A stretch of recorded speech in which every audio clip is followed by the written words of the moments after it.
ओम शांति। 5 कर्मेंद्रियों का यूज़ करना, sense perception से अनुभव करना, आत्मा की दुर्गति का रास्ता शुरू। पुण्य का रास्ता छोड़ पाप का रास्ता में चल पड़े। आत्मा का सिक्स्थ सेंस या इंट्यूशन, दिल की आवाज़ काम करना बंद हो गया। आत्मा अपने से और पिता से दूर हो गए, क्योंकि वह सूक्ष्म को अनुभव करने का ताकत नहीं रही। इसलिए भगवान को साकार में देखने लगे और सर्वव्यापी कह दिया।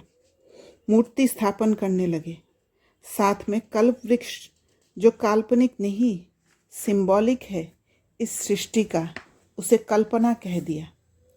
पारसनाथ या फिलोसोफर स्टोन जो शिव का टाइटल है, उसे भी काल्पनिक कहा गया। कोई भी चीज़ जब पुराना हो जाता है और दूसरा कोई एडवांस चीज़ उस समय अनुसार हम यूज़ करने लगते हैं, तो पुराना को भूल जाते हैं और जंक भी लग जाते। धूल मिट्टी में लपेटा हुआ स्टोर रूम के कोने में पड़ा रहता है, उसका कोई महत्व नहीं रहता। ऐसे ही आत्मा बुद्धि का इस्तेमाल कम करने लगी और बाहर के चीज़ों से हर कार्य आसान होने लगा। दूसरे पर डिपेंडेंट होने लग गया, दूसरे का बुद्धि से काम करने लग गया।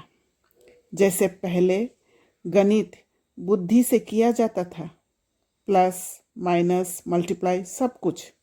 फिर कैलकुलेटर निकला तो बुद्धि को यूज़ करना बंद हो गया और अब एग्ज़ाम्स के समय भी कैलकुलेटर यूज़ होता है। आत्मा एक शक्ति है और कोई भी शक्ति का एक सोर्स ज़रूर होता है, और उस सोर्स से शक्ति लेने के लिए आत्मा की सूक्ष्म कर्मेंद्रिय काम करती है। सूक्ष्म चीज़ें सूक्ष्म तरीके से ही मिलता है।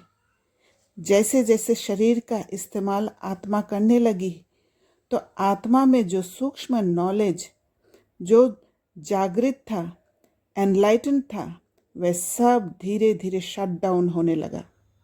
सेंस परसेप्शन से सिमिलर फीलिंग होने लगा।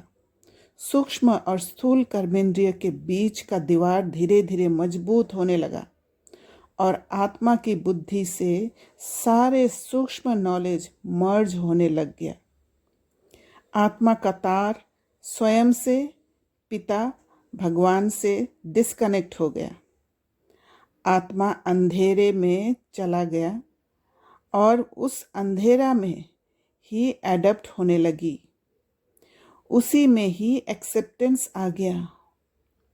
आत्मा में स्वयं का नॉलेज खत्म हो गया, पर शक्तिहीनता का अनुभव होने लग गया। अब पिता जो शक्ति का स्टोर है को भूल जाने कारण सेंस परसेप्शन से एक दूसरे से शक्ति मिलने का अनुभव का सिलसिला विकार द्वारा करने लग गई, जिससे आत्मा पाप का यात्रा पर चल पड़ी। वह शक्ति का अनुभव अल्प समय का था, पर फिर भी आत्मा को थोड़े समय के लिए भरपूरता का अनुभव हुआ। इसलिए बिलीफ सिस्टम बैठ गया कि ये काम करता है और गिरावट में चलती गई आत्मा।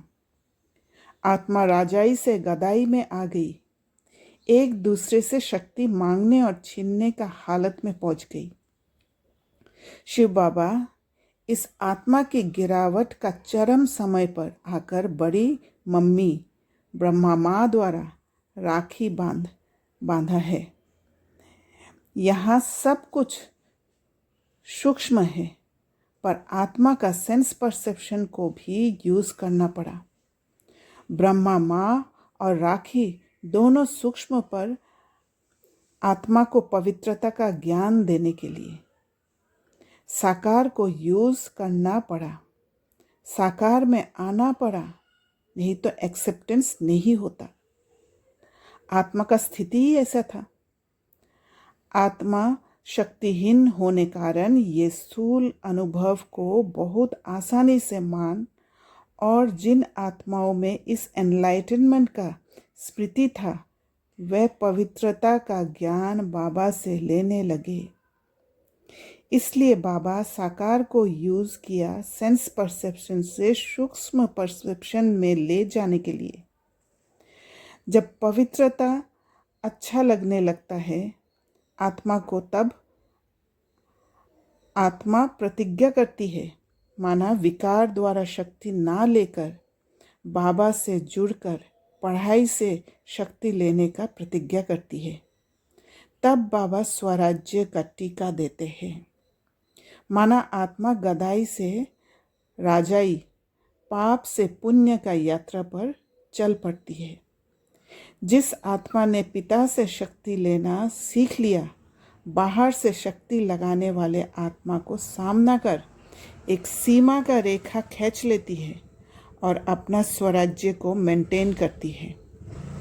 बाबा ने आज कहा, श्रीमत पर ज्ञान का चंदन घिसना व पवित्र बनना ही स्वराज्य लेना है। ज्ञान का मंथन कर, बाबा के बातों को समझकर, परिस्थितियों को समझकर जब एक्शन में आती है आत्मा, उसे चंदन घिसना कहते हैं।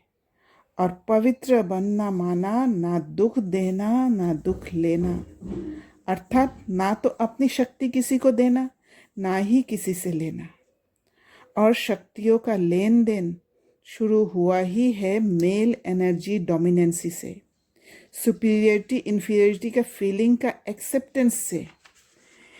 इस पाप की यात्रा से लौटने के लिए इन दो बातों से स्वयं को बचाना बहुत ज़रूरी है, तब सूर्यवंशी का तिलक मिलेगा। और इसी कारण से राखी या रक्षाबंधन का प्रथा चला।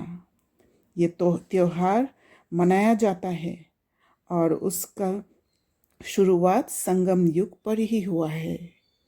बहन भाई को राखी बांधते हैं।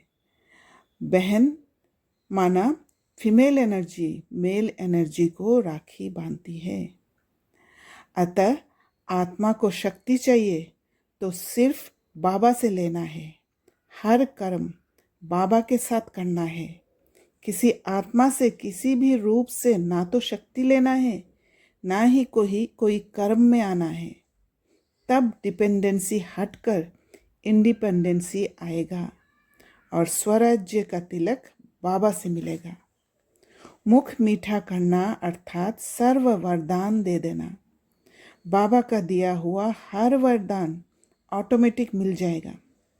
आत्मा को एक एक संस्कार पर काम करने की ज़रूरत ही नहीं। बाबा से लिया हुआ शक्ति ही संस्कार परिवर्तन कर देगा, क्योंकि वह शक्ति उन संस्कार को यूज़ करने का इच्छा को ही खत्म कर देगा। वो स्मृति को ही मिटा देगा जो स्मृति में था कि पुराना संस्कार को इस्तेमाल करने से शक्ति मिलता है। ऐसे बाबा बच्चों को गद्दी पर बिठाते हैं, माना एक ऊंचा स्थिति तक पहुंचा देता है। दोनों पाप और पुण्य का यात्रा पर हम स्पेशल आत्माएं चलते हैं और बीच का जगह होता है कन्फ्यूजन का, जहां आत्मा सीखती है, लर्निंग लेती है अपना जीवन से, अपने एक्शंस से, परिस्थितियों से और पढ़ाई से। इसलिए बाबा हर पल टीचर बन के हमें शिक्षा दे रहे हैं। ये हमें पूरा निश्चय करना है और उन शिक्षाओं को ग्रहण करना है। इसलिए बाबा पढ़ाई पर अटेंशन रखने के लिए कहा है। अच्छा, ओम शांति।